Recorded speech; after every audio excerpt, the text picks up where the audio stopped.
Hi, it's Inga Belinska, an executive coach, and you are watching Question of the Day series. And we are here today with Susan Ibitz. Hi, Susan, how are you? Hi, Inga. Thank you for having me back. Uh, Susan, I've already asked you a few times ago that about your job, that you are human behavior hacker, and I will just post the link to this video for people to understand it better. But to say more, you of course work with leaders, you work with people, yeah, and you are a coach as well, so because we are both the part of the Forbes Coaches Council, and you are here to be asked, what is the question of the day? So Susan, what is the question of the day? What are the behavioral myths that people still carry on and they're proving completely wrong? Okay, I'm really interested in your answer now. So what are they? First, I love to start with questions. I think people get more interested when you do a question, your brain is like, whoa, what is going on? So who are better at reading body language and what happened around them? Women, men, neither. What do you think? Okay, I think it's neither. It depends on the observation skills you've got, or is it gender related? I don't know. I would go for neither. Okay, if I put the word Harvard studies women Rosenthal, what that tell you? So women. I always say, if Harvard say it, we need to believe it. Besides that, I do a lot of experiments that I don't have any PhD or university back it up, but believe me, after 27 years, I have enough data to go with some things. So studies done by Rosenthal and Harvard prove that women are naturally better to screen the room, to have the feeling. If you go into a meeting, a certain tension or uncomfortable, women tend to be more connect. It's not that in general they can read body language without having any knowledge or learning about it. But it's like when the baby crying, beside that you have an emotional core with the baby, you're willing to know is like what changing pampers, is hungry, it's like just crying for attention. You can go to a place and you can scan as a woman the room because you feel the emotions the other people feel. And when you're natural empathetic, you can feel the feelings. Now, men tend to make decisions more aware of the fact, women tend to make more decisions aware of the emotions. Now, another myth, women cannot be present or cannot have power pose or cannot be the strong in a meeting without being cocky. Like, for example, take more space. As a woman, you see, take more space. If I take more space, I don't need to even talk to you. I look at you like, Another thing, I cannot recall was a politician where they asked her how you can be more present and have men paying attention, interrupt more often. I think that is genius. Another myth is that when we move the eyes to the right up or to the left up or down, you are reconstructing light or reconstructing a reality.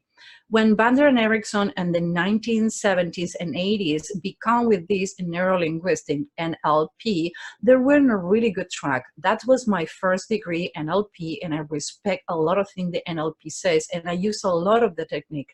But moving the eye movement is not right if you don't have a baseline.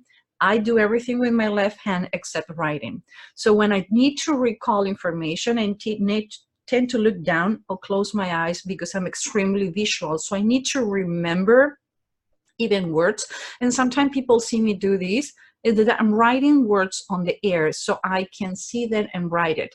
So when you see a person going to the left or the right, if you don't have a baseline, what a baseline is, if I ask a regular question like what you have for breakfast, what do you hate about the weather, what do you like about the place you are, do you remember the sound of your daughter crying, and I can recall where your eyes going, that's when I can determine your eye movement. But if I don't have a baseline, who is extremely important for any situation, it's nothing that you can take with that.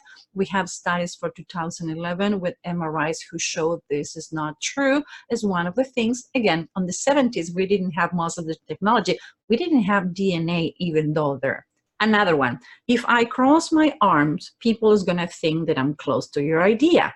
But what about if I tell you People tend to cross their arms when they thinking or about to make a decision. So if I'm crossing my arms, like when you watch those police crime shows, or you see the news and you see a police looking at a crime scene, like, I'll put your hand on your chin, grab your hand and chin and partially cross your arms, is because you're thinking. Now the trick is when I take my hand from my chin and open my arms is when I'm ready to make a decision. So when is accurate crossing arms?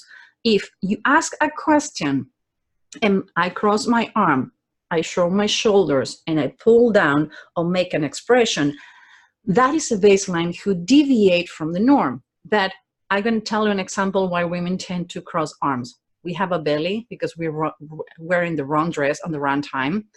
Men wearing a shirt who's a little tight, and when the bottom, like they open and you can see a little skin, it's not sexy and not what you're in a meeting. Women wearing the wrong bra. If you don't wear a padded bra and it's suddenly a lot of air condition, you need to do this. So if I'm crossing, women who are pregnant, men who have a belly, and suddenly people start talking about eating healthy and being shaped, and you see a man crossing the arms on the back, is because they don't want to show. So everything, take a look on the baseline. And the last tip, if you don't want to look like a cripple, don't look and make eye contact more than 70% of the time. Liars do more eye contact than people who doesn't lie, because liars want to know that you're eating their lies. So somebody watching you and looking at you 100% of the time, be aware 70% is the right time. I'm sorry, I always extend my time. I hope it's helpful. Yes, Susan, that was excellent. The tip about hands, fully agree with that. And as well, eye contact, I agree with that as well. I noticed that I cannot just have the on and on eye contact with somebody that is just like distracting. It's weird. Yeah, it's weird, and the person doesn't feel comfortable. Yeah. So thank you for sharing that. It was very happy to have you here again as a guest. I hope you will all find this useful, and speak to you tomorrow.